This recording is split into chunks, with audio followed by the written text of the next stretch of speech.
औज़ुबिल्लाहि मिनश्शैतानिर्रजीम बिस्मिल्लाहिर्रहमानिर्रहीम। आज हम आपके पोएम्स के पोर्शन में से मीर अनीस साहब को याद करेंगे। मीर अनीस साहब का मतलब नज़म है हमारी गर्मी की शिद्दत। क्या नाम है? गर्मी की शिद्दत। सर्दियों में हम पढ़ रहे हैं गर्मी की शिद्दत, ठीक है।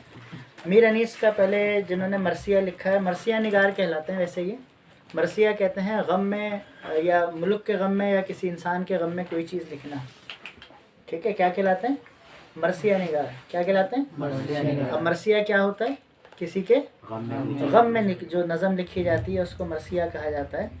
मीर अनीस की विलादत 1803 में हुई।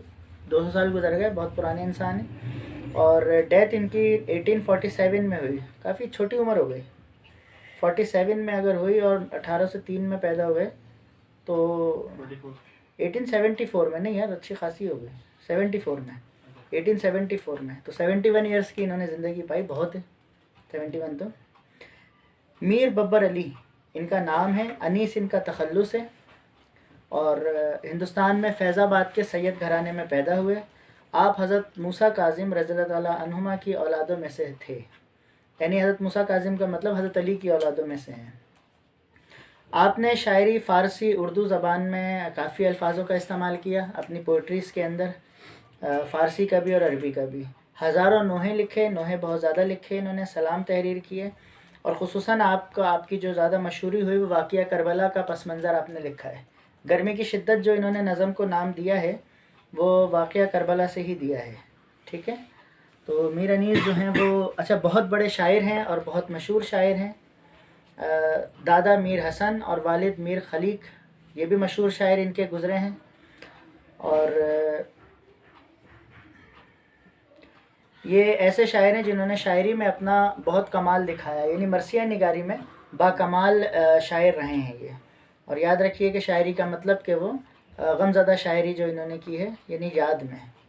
अब इसमें जो है मीर अनीस इसमें जो ख़ुलासा हमारा शुरू होता है, गर्मी की शिद्दत जो हमारी यह कुलियात अनीस से माखूज़ है, यानी कुलियात अनीस, कुलियात कहते हैं इनकी बहुत सारी पोइट्रीज़ के कॉम्बिनेशन को, वो कुलियात अनीस उसमें से निकाला है, जो नवासा रसूल सल्लल्लाहु अलैहि वसल्लम हज़रत सैयदना इमाम हुसैन और उनके अहले खाना ख़ानदान जो अपने साथियों के हमरा दश्त करबला में पड़ाव डाला, तो उससे मुतासिर होकर जो है गर्मी की शिद्दत का सूरत हाल और उसका पस मंज़र इन्होंने लिखा है।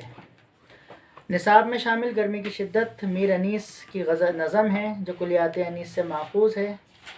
और करबला का मंज़र इन्होंने लिखा है। उन्होंने इससे तशबीह दी है कि किस तरह धूप, उसकी चमक दमक, गर्म हवा और रंग रात की तरह सियाह हो रहा था, यानी गर्मी इतनी ज़्यादा थी कि उसकी चमक, कभी कभी ऐसा होता है ना गर्मियों में उसकी चमक बहुत ज़्यादा गर्मी की महसूस होती है, तो इतनी तेज़ रोशनी थी सूरज की, इतनी गर्मी थी कि रात का समा सा महसूस हो रहा था, सियाह। दरिया फ़रात के किनारे खुश्क हो गए थे। करबला जो वाक़या हुई थी वो दरिया फ़रात के किनारे हुई थी।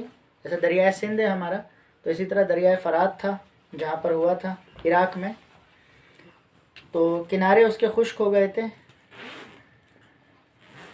करबला की खाक की तरह, करबला की खाक हर तरफ उड़ती फिरती थी। पॉज़ कर दूँ। ज़िंदगी जो है इंतहाई दुश्वार थी गर्मी की शिद्दत की वजह से, और दरिया फ़रात का पानी गर्मी की तपिश से खौल रहा था। दरिया फ़रात का पानी, यानी गर्मियों में वैसे ही पानी गर्म हो जाता है, और जैसे अरब कंट्रीज़ हैं सारे, अरब कंट्रीज़ में यहाँ से कहीं ज़्यादा गर्मी होती है। यहाँ तो हम 36, 37, 38 या 40 पर जो है वो चीख उठते हैं, वहाँ वैसे ही 51, 52, 53 तक होती है, ठीक है ना।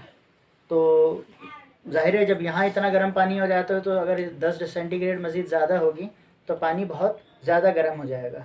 तो इतना गर्म पानी हो रहा था कि उससे उसकी तपिश बहुत ज़्यादा थी, तो जानवर भी उसमें मुँह नहीं डाल रहे थे पानी पीने के लिए, और परिंदे जंगल में गर्मी से निढाल इधर उधर फिर रहे थे, यानी गर्मी की शिद्दत इतनी ज़्यादा थी।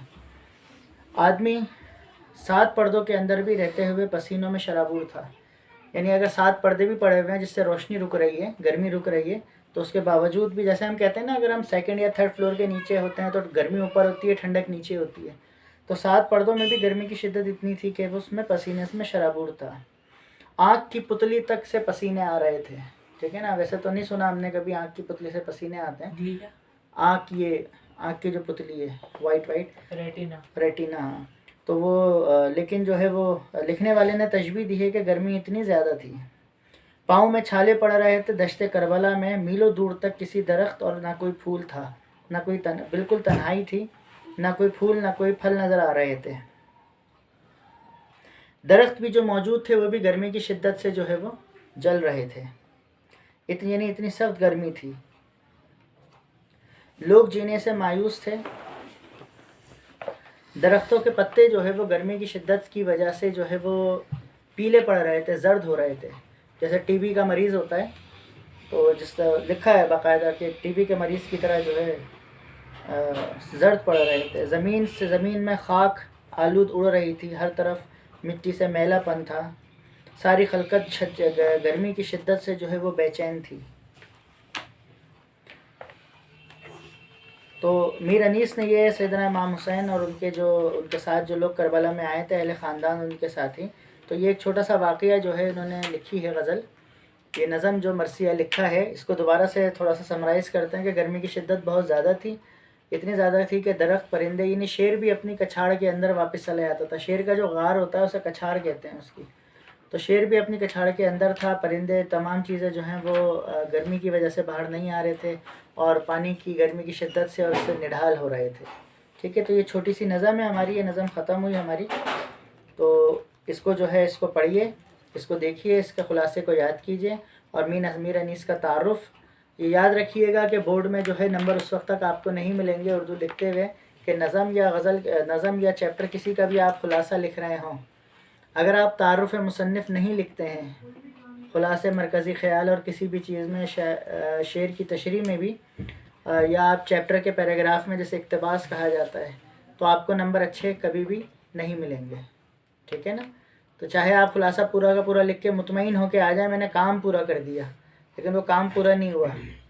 जब तक आप वो मुसन्निफ़ का तारुफ़ नहीं लिखेंगे तो उसको अच्छा नहीं समझा जाता। बच्चे अक्सर कहते हैं काम तो कर दिए, नंबर नहीं मिले। क्यों नहीं मिले? उसकी वजह ये थी। सही है ना, तो मुसन्निफ़ का तारुफ़ बहुत ज़रूरी है। और आपकी टेक्स्ट बुक में सबकी शक्लें भी बना दी हैं, देख लीजिए, देखें ऐसे ऐसे लोग थे जिन्होंने लिखा है। सही है ना, तो सबकी पिक्चर्स भी मौजूद हैं। बाकी इसको याद कीजिए और कल इंशाल्लाह तमाम जो सुनने वाले हैं उन सब से इसके जो है उसको ख़ुलासा, तारुफ़ और ख़ुलासा उसका टेस्ट होगा। अस्सलामु अलैकुम वरहमतुल्लाहि वबरकातुहू।